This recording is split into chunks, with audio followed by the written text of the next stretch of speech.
शासनाच्या संजय गांधी अपंग निराधार अनुदान योजनेचा लाभ मिळवण्यासाठी एका व्यक्तीने अपंग नसतानाही बनावट अपंग प्रमाणपत्र तहसील कार्यालयात सादर करून प्रकरण मंजूर करून घेत या योजनेचे अनुदान लाटल्याचा प्रकार चौकशीत उघडकीस आला।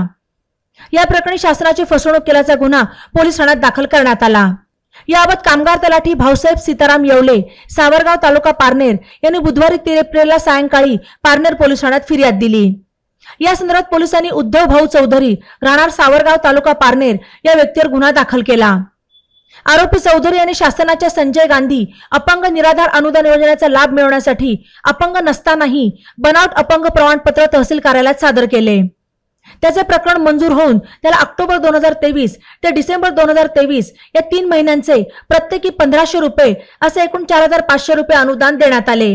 दरम्यानच्या काळात मंजूर सर्व लाभार्थ्यांच्या कागदपत्रांची फेर चौकशी करण्यात आली असता उद्धव चौधरी यांचे अपंगत्वाचे प्रमाणपत्र बनावट असल्याचे समोर आले।